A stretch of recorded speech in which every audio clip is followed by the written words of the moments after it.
Hello you gorgeous lot, it's Gran here with another episode of Vintage Story from the Rusty Gear server. Now then, a few of you will have seen my progress on the build in the videos and streams of the recent tour we had from Tyrone and Sarate. I couldn't attend that, so I won't be showing you a tour, but I will be showing you how I developed the Great Hall. I did have a lot of footage from my time building this hall, so I made a lot of cuts in this so I could show you all the important bits. I hope I haven't butchered it too much that it's confusing. So the first thing I wanted to do was to establish the walls and where they were going to be, and that depended on how the internal fittings were going to look within these walls. The main features in here that I wanted to concentrate on were the 4 large long trestle tables.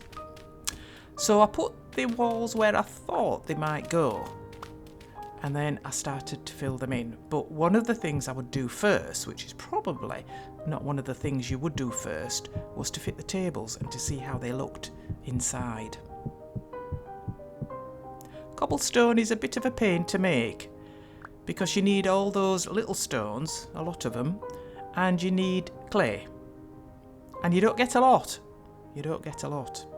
I did have a thought of having cobblestone at the bottom and then putting plain granite at the top of the walls so that I could texture them so that it would be darker at the bottom and lighter at the top. But I did think that if that didn't work out, I would be able to break the granite down and use that to make the cobblestone, so it would work out okay. And I haven't gone into detail with the entrance because that's the same, more or less, as the main gate I've done already. Arches are going to be a main feature inside this building, so I started off making an arch above the main gate. Can be tricky sometimes, but once you get the right bit, the pantograph does a lot of work, and the wedge tool is very helpful if you're pointing at the right bit at the right time.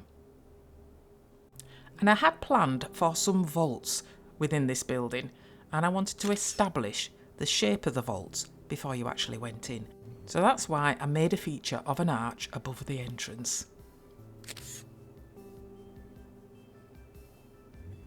And as you can see, once you've done your initial arch, having your pantograph do all your work afterwards is quite easy, really.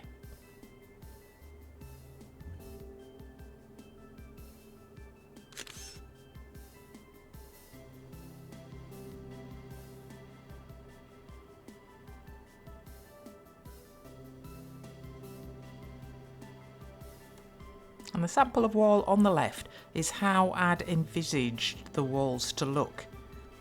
So there was a lot of work to do still on those, but I was happy with this main entrance.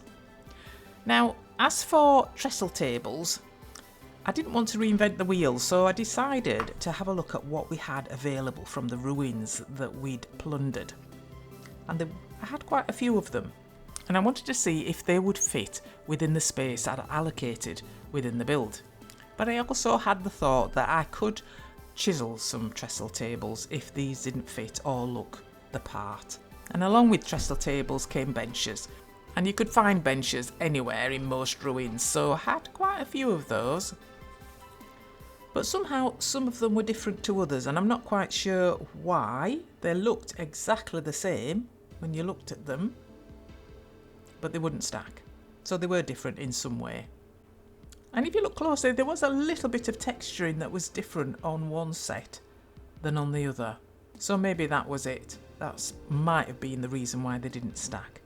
But either way, I'd need some benches. The household dined together in the Great Hall, but it was also a place where guests were received. So it needed to be quite large. It needed to be able to seat quite a lot of people. In the books, it mentions 500. And the trestle tables for those seatings were placed on either side of the main aisle. Well, obviously this is a representation of 500 seated places, but I was determined to make it look like, something like that. I did eventually change these full blocks into slabs because it was taking quite a lot and there was still quite a lot to do. So, trestle tables. So the scribe tables, although they had benches and tops, looked like they might do when I put them side by side. there was this irritating flicker in the texture on top that I really, really did not like. But I persevered in the hope that that wouldn't be so noticeable once there were a few down. But it didn't stop. It was there. I really, really did not like that at all. I tried looking at it from different angles, but whichever angle I was looking at it from, it persisted. So I wasn't happy with that. No. I tried another set of tables next to it.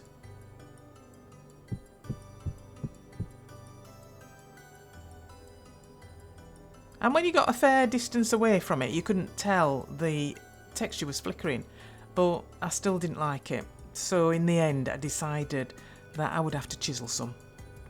And I started off thinking of 2 blocks side by side would be one trestle table, but I soon came to think that that wasn't feasible really, and I should think of it as 2 trestle tables side by side, which is my guess they would be, because they'd be too big and heavy and bulky if there was just one trestle table.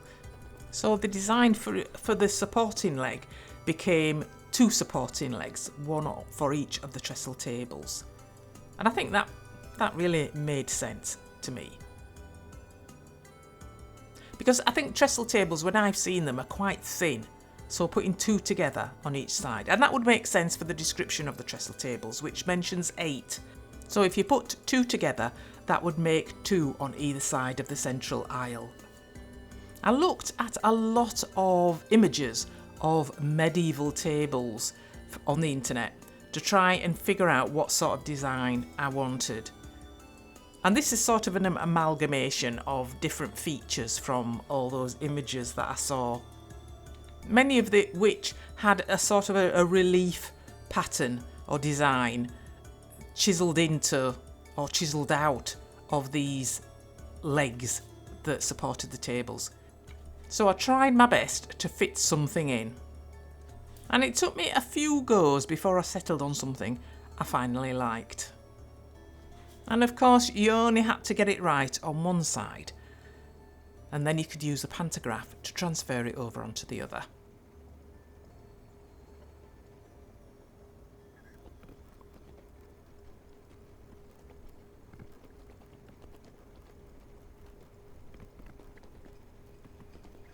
There needed to be some kind of stability built within the table because they were quite long tables. So I worked on that a little bit to find something that looked like it would make the table quite strong and stable. And it was obvious to me that this would go under the table, supported by the legs on either end.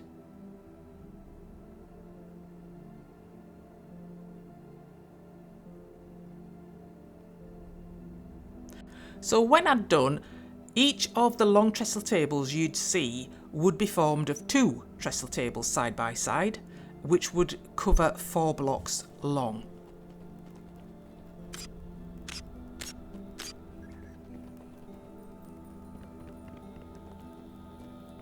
And once I'd set those down next to each other, they really looked the part. I liked those. I liked them a lot.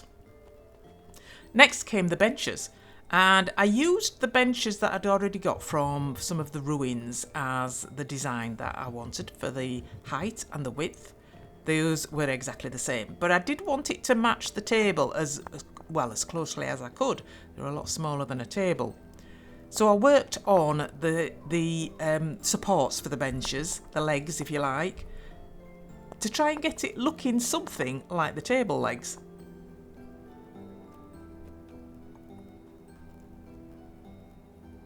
It was a bit of a squeeze, I must say.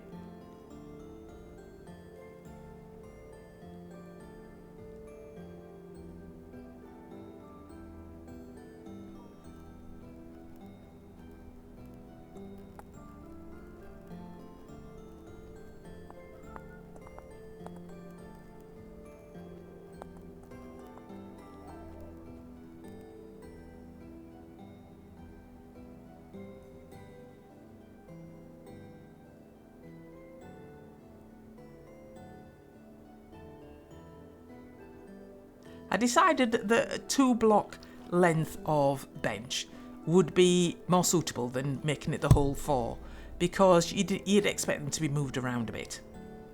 And I suppose now, coming to think of it, I should have made them a little bit shorter, maybe a voxel shorter than I did, because when you put them side by side or length by length, they actually look like they were all joined together. So I may go back and adjust those a little bit to make it look more realistic.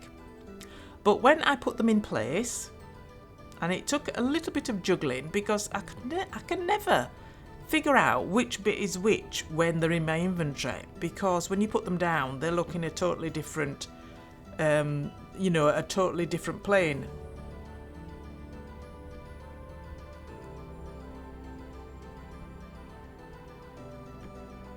So that didn't look like it was going to be placed in that position when I had them in my inventory. So that was one trestle table. Now, which was the other end?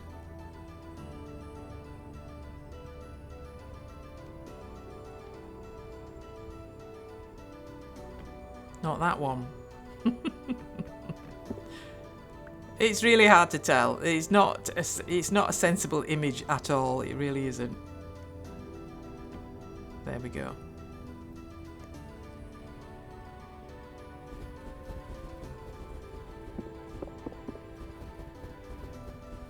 I like to be authentic as I can, so that's why. We're up north and we're dealing with a lot of snow. So once the ends were put down, I needed to put the middle bits down.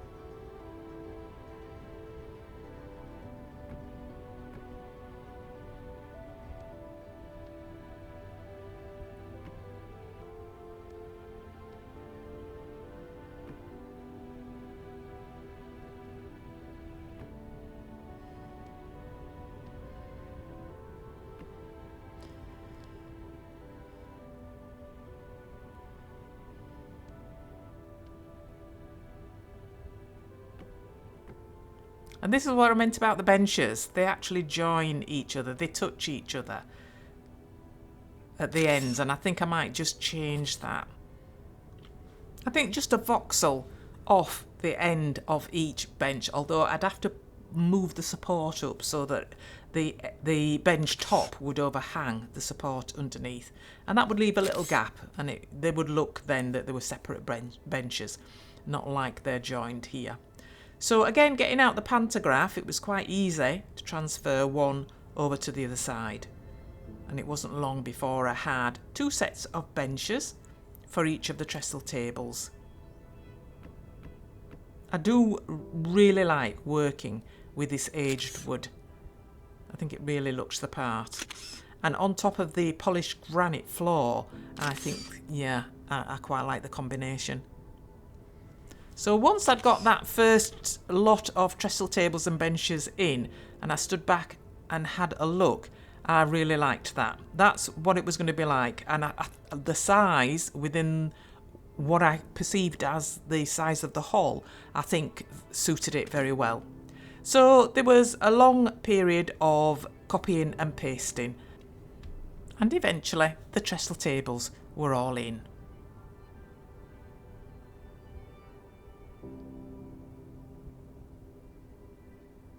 I'd made them a little bit shorter where you came in from the front entrance, which made sense really.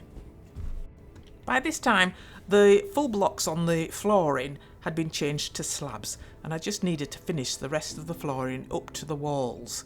But yeah, I was happy with those trestle tables. They looked the part.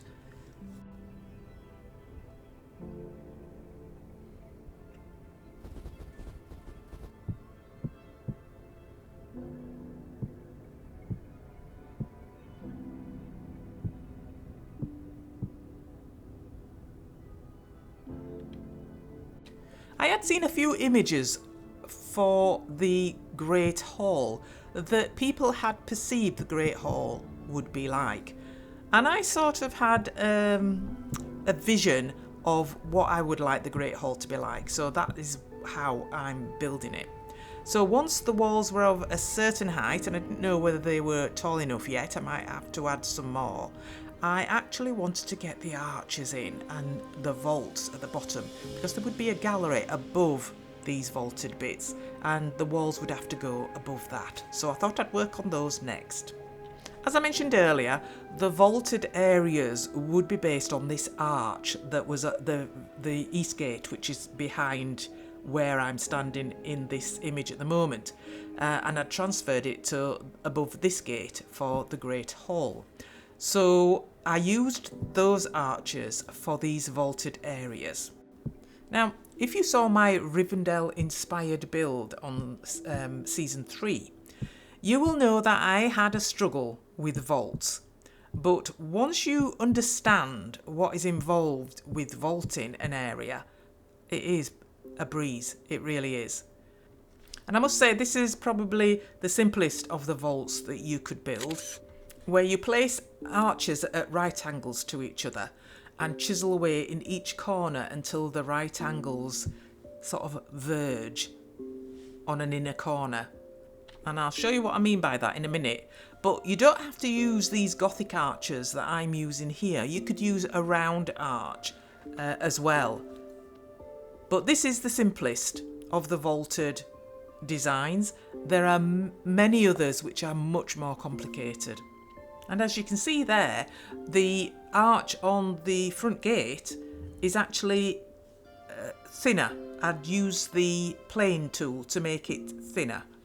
So I had to adjust that once I was using them on these walls. But a lot of pantographing and a lot of using the wedge tool and the chisel to spin them round and to adjust them and to mirror them as well. I used all those for this. Once I'd got the first arch in, I could then transfer that over to the whole side and to the opposite side of the hall.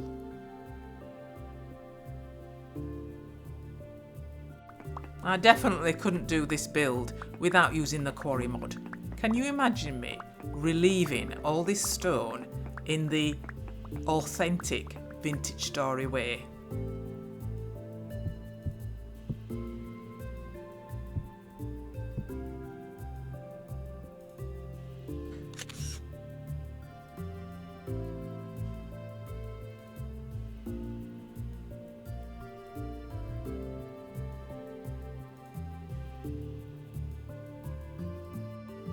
I tried to make sure I checked things as I went along, otherwise there could be a lot of adjustments later with a pantograph, because obviously the pantograph does not discriminate between those things that are transferred over and those things that shouldn't be transferred over. So yeah, a lot of checking along the way. Once the first lot of arches were in, I needed to go back in and place an arch at right angles to that. And you can begin to see the hint of a vault with these in place.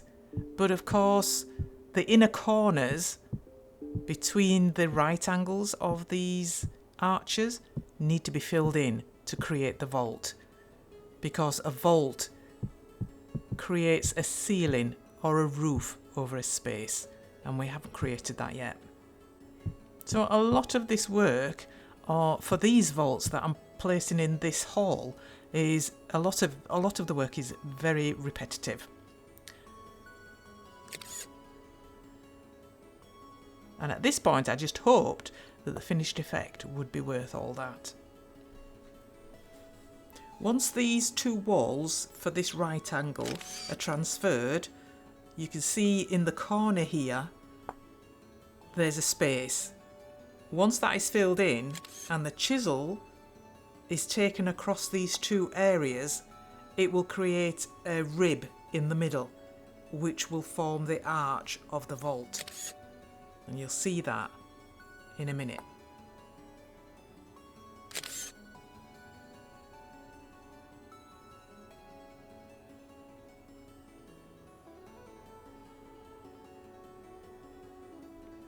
So now this space in between these two arches at right angles to each other is being filled in.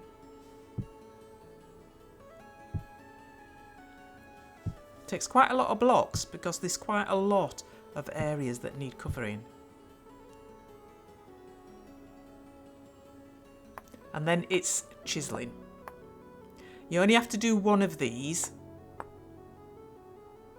and then you can use the pantograph. But you have to do the chiselling first.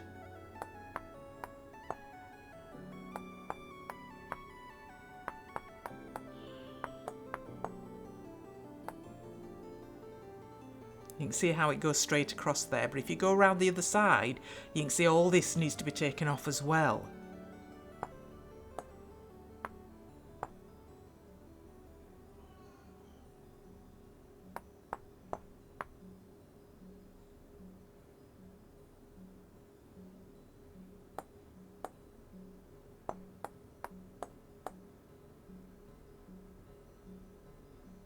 And you can see there, as you've chiselled across the two planes, you still need some more rock in that central area to fill in that central space.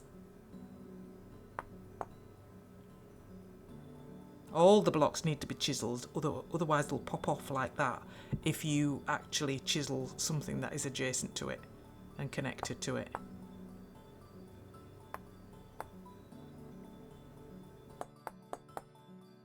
And here you can see a rib formed by all that chiselling coming to a point. This is a central part of the roof that I'm doing now.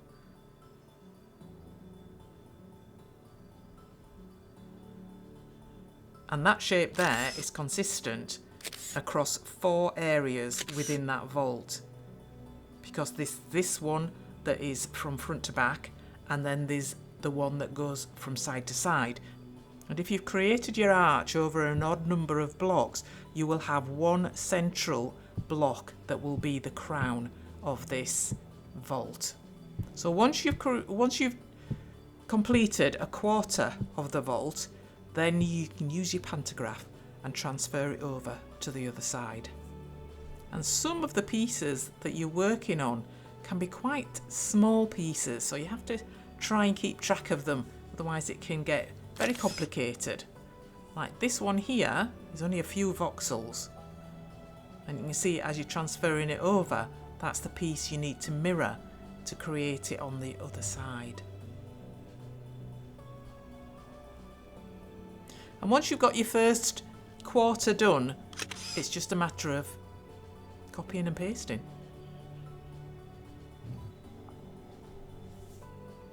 So this is the central block that I was talking about, and I'm going to hang a chandelier from this. So I need to create sort of an artistic piece in the middle from which I can hang a chandelier.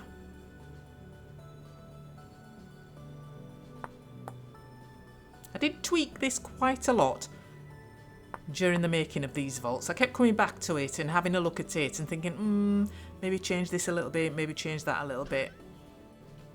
And I suddenly realised how important my bees were, because I would need to manufacture quite a lot of candles for these chandeliers, because I wanted a chandelier to hang from each of these vaults. I was probably going to be using chandeliers elsewhere within the build as well, so yeah, producing candles was going to be an ongoing process. But I did feel that the end result was really worth it. I loved the light that came from those chandeliers. It was quite clean, and it was white light rather than the orangey yellow light you get from the torches in the torch holders. And you'll see that a little bit later when I show you what it looks like when I finish them all.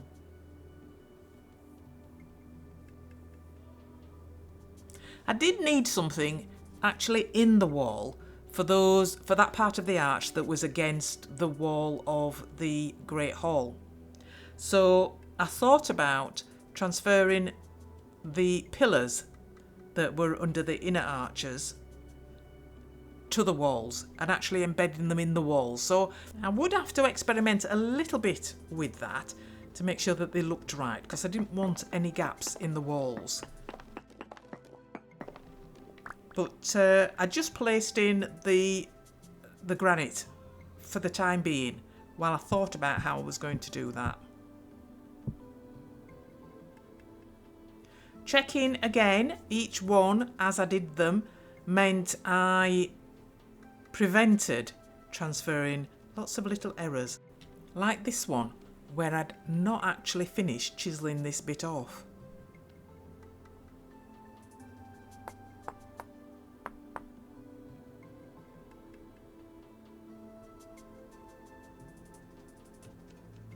And this one where I'd actually taken off some voxels where I shouldn't have done.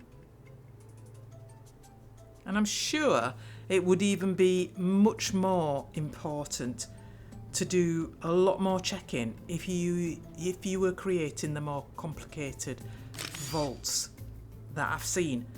This is the simplest vault in my opinion, and I haven't actually tried the more complicated vaults.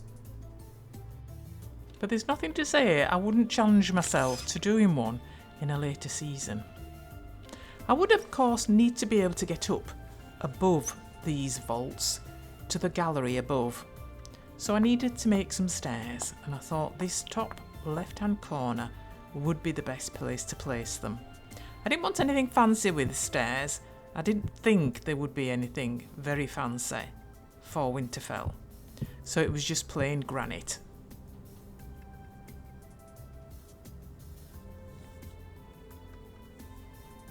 And I needed to fill this corner in with some kind of retaining wall, and also incorporate some pillars that would hold up the roof. Now, I hadn't figured this out before I started the building, but it wouldn't have changed anything that I did inside, because I had this vision of what I wanted this building to look like. So I just had to go with it and just put in the sensible pieces that would hold up a roof, like pillars. I also needed to think about what I would do with the area in front of the stairs. So this was right at the back of the hall. This would be behind a large fireplace, and it would be also where the servants would come in with all the food to feed all the people in the hall. And in the end, I decided just to extend the vaults from the archers that I'd put in front. And that seemed to work out quite well. I thought it suited that area. I'd put a few pillars on the side of the stairs, which I wasn't quite sure would stay, but we'd have to see. So I needed now to complete those arches at the back. And also the central raised area, where the senior members of the family and special invited guests would sit to dine. And in this shot you can see the difference between the light from the torches and the light from the chandeliers. Really nice. I liked that. I liked that a lot. I broke off a bit from the arches to actually do a little bit of fencing just on the gallery part above the vaulted ceilings, because I wanted to transfer the railings that I'd made in the village to here, because I think the small folk in the villages would have actually copied these to put in their houses, because they quite liked these railings. And also here, you have to be careful to get this right. I wanted it in the middle of those pillars. And I also took pains to make sure they looked like they were attached to each of the pillars as well.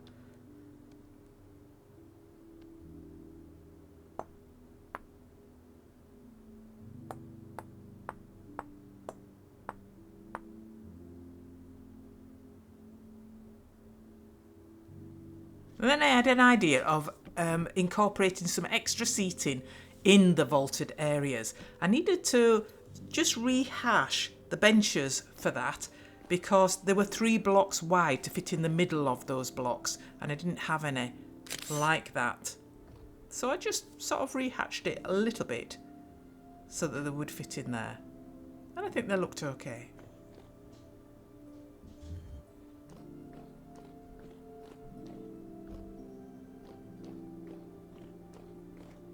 thinking about the roofs, I did want them to be shingle roofs. So I started making shingles because I would need a lot of them. And there would be a lot of these shingles throughout the build, so I thought I'd better get started making them. I did think of grey. And I made a lot. And rather felt that that would be an ongoing process. I needed to get back to the archers behind where the fireplace was going because I really needed to get in the basics of the fireplace. This was going to include some chiselling, but I just wanted the basics so that I could see how it featured in the space that I had allowed for it. So I wanted to get that in. I had seen a lot of images of ancient fireplaces and I'd formed an idea of what I wanted in there. But I needed to get these arches behind it done first. So I worked on those for a little while. I also thought fireplace, chimney. And yeah, a chimney was going to be interesting because I hadn't actually thought about one before I got down to doing the fireplace. But I would still need one, and it would have to go above the fireplace. I wanted the fireplace to be absolutely massive. It would have some chiselling on the front of it, and maybe some kind of grotesque, some kind of decorative sculpture on it. Hadn't decided what yet at this stage, but the size seemed to fit what I was thinking. And I'd planned for some kind of arch incorporated into the fireplace. Not the Gothic arch that I've used for the vaulted ceilings, but probably a round arch I was thinking.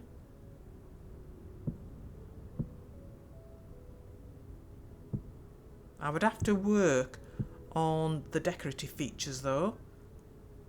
I've not done a grotesque before, so I'm not quite sure what that's going to look like. But I was happy with how it was looking at this stage. Next, I had an unexpected dilemma because I expected these shingle pieces to come out grey, but they were actually black. I wasn't expecting that.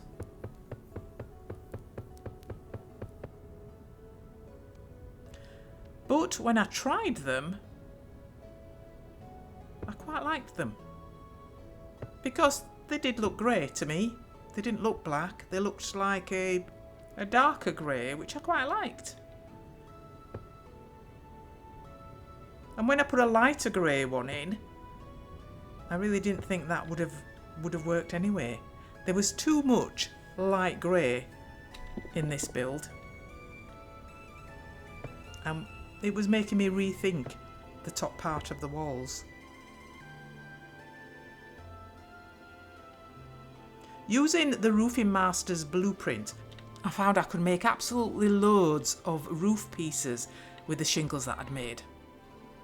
But I'd still have to make a lot more. To cover the area I had to cover with the roof, I chose to do 2 gable-to-gable roofs side by side. I hadn't thought of this myself though.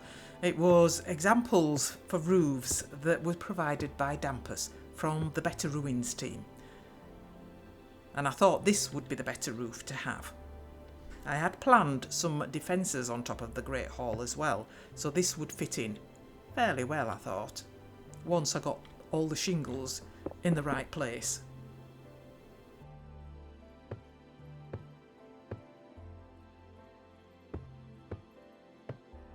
I wanted to turn my angel belt off just to see how it felt walking underneath this roof.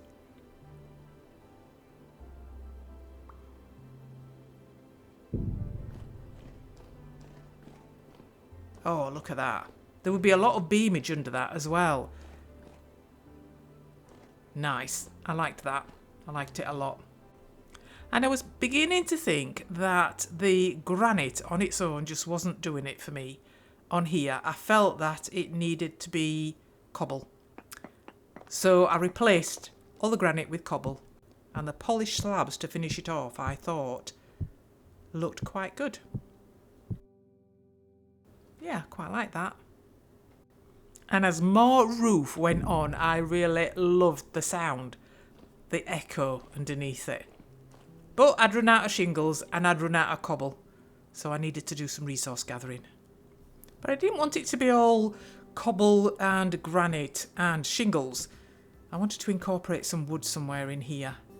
And one of the, besides the trestle tables, and one of the areas I thought could do with some wood would be as a sort of roof over the gallery, which stood above the vaulted ceiling. So I thought I'd try some aged logs and some aged planks, and I quite liked the way that was looking. No one else but the garrison would be actually up here, and with the battlements that I'd be putting in along the outside, all around the Great Hall, I think that would be quite an effective defence. And I did receive a whole chest full of aged logs from Punkhole, which I very much appreciated. I'm not quite sure if it would be enough though for everything. So thank you very much for that, Punk. I really appreciated it. And I've since learnt from Just David that there are a lot of aged logs in those staircase ruins, you know, the ones that go down very deep. So I might have to get brave and go down one or two of those. But in the meantime, I had discovered a ruin with a big aged log tree in it. And I thought if I chopped all those down, there'd be quite a lot of aged logs in there. It was a tree that had lots of keys hanging off it. And there were doors with critters behind them. So I didn't venture behind the doors, not by myself anyway.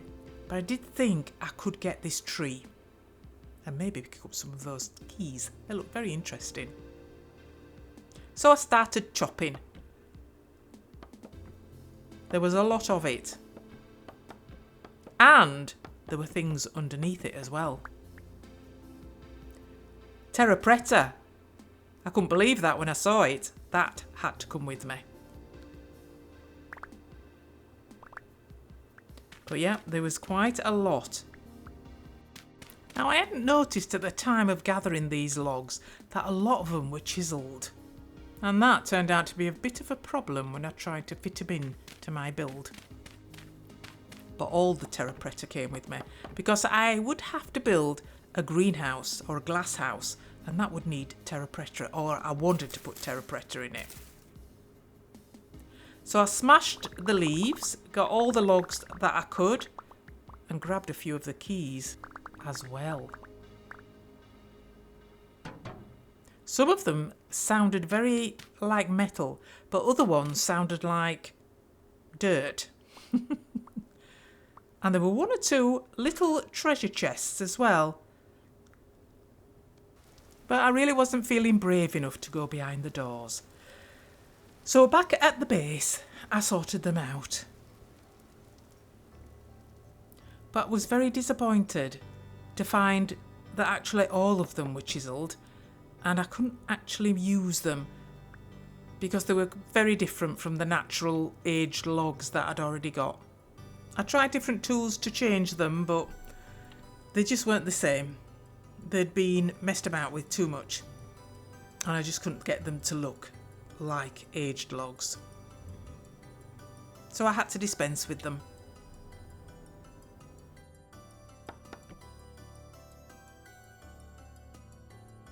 So I carried on putting the roofs up when I had the shingles, and the cobble for the gable ends when I had the cobble.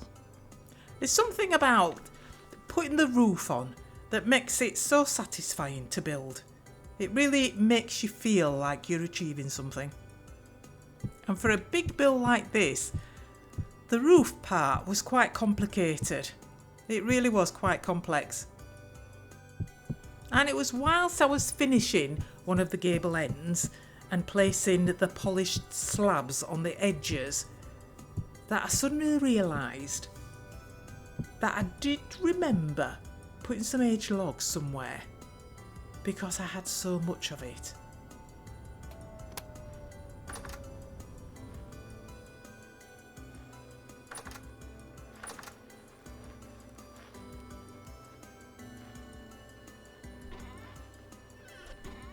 And there it was. What am I like? I knew I couldn't have used it so quickly. It was quite exciting to get back with all these aged logs and know I could finish the roofing bit.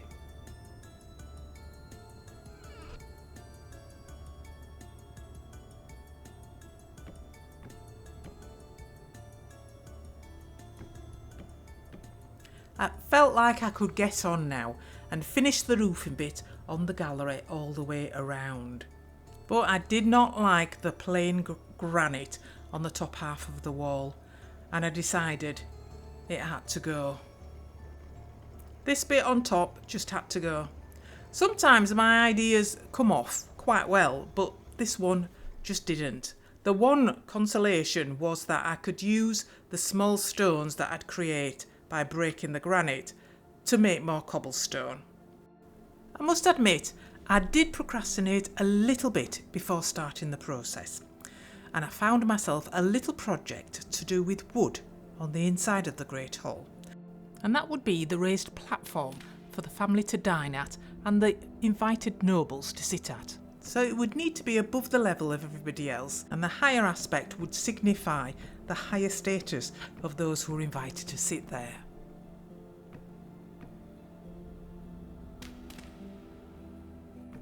More trestle tables will be used on top, but the chairs I thought I might chisel something special to signify the head of the family. I adjusted the benches and the trestle tables underneath the vaulted areas because they were more in keeping with the size on the plinth, but it didn't take long with the trusty old pantograph. And I actually made more of those trestle tables and extended them further along underneath the vaulted area.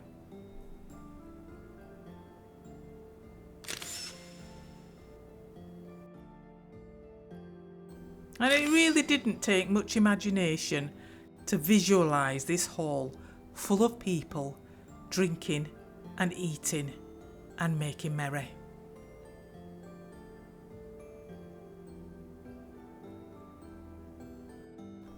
Well, there was nothing else to it. I had to bite the bullet and get on with getting rid of this granite. And I was so glad I made the effort to do it all, because it looked so much better once it was done. So then it was time to sort out some more defences.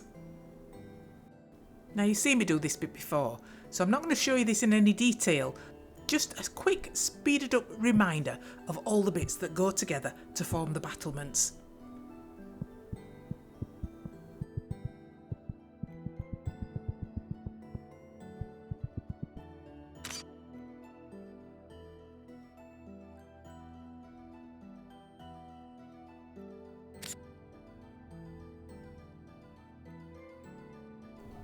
I did have some chiselling to do, where the battlements went round corners that weren't there on the wall, so I needed to make sense of them as they went round, and again, attention to detail made all the difference.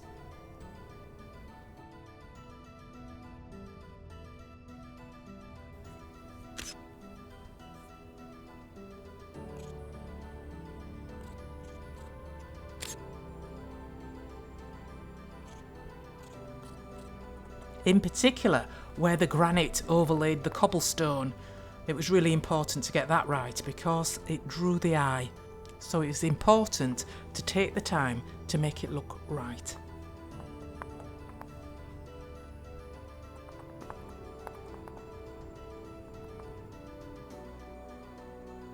So apart from all the decorations, essentially the Great Hall was built. I did, however, want it to look a little bit more robust at the base, so I added another layer of cracked granite ashlar blocks. I tried it with just one layer at first, and I wanted this diagonal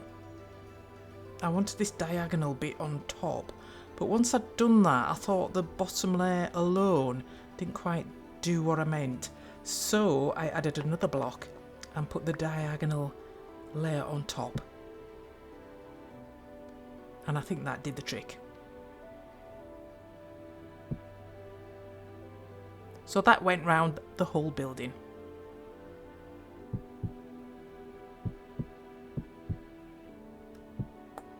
Just a little bit more chiselling on each of the corners.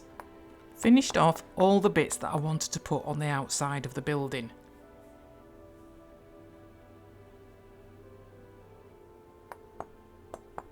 I needed to resolve these granite pieces on the side. That's where I'd put the pillars on the inside, but that wasn't a big job.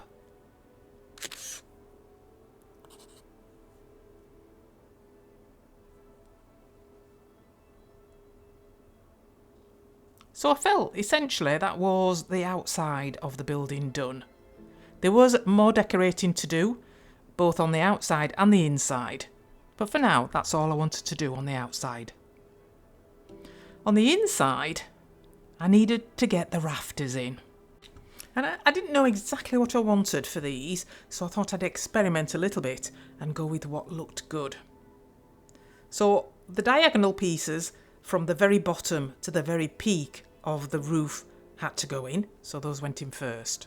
And I did use the aged wood beams here. I would have liked to have used the very aged, but I really didn't think I would have enough to do the whole build. So I went with the aged, and they didn't look too bad. I thought they looked okay. I tried with some horizontal beams. I wasn't quite sure about these because I did want a sort of an arch on the underside of all these beams. And I really didn't think those horizontal beams actually added to the shape that the other ones were making. But I did persist a little bit longer in the hope that they would.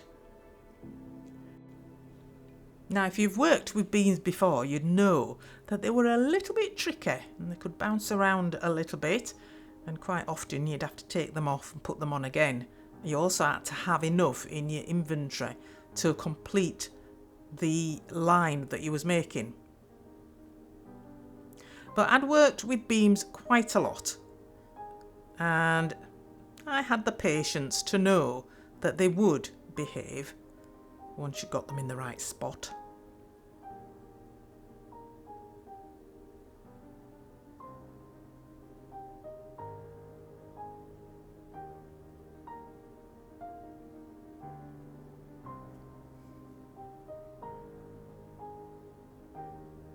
Yeah, I definitely felt that those horizontal beams complicated the shape that I was after, so in the end I took them out. And I'm glad I did, really. It made quite a difference straight away. And thankfully these aged beams didn't disintegrate when you broke them, so I could get them back and reuse them. The very aged beams just disintegrated, so it was a bit of a waste if you were trying things out with them. So I'm going to call it an episode here, and we'll see how I get on with these rafters in the next episode. We'll also be looking at roofing for the towers on the wall. I'll also be showing you the progress I've made with the Great Keep, and I'll be telling you about some unexpected offers I've had with help building Winterfell. So take care, everybody, and I'll see you in the next episode. Bye bye.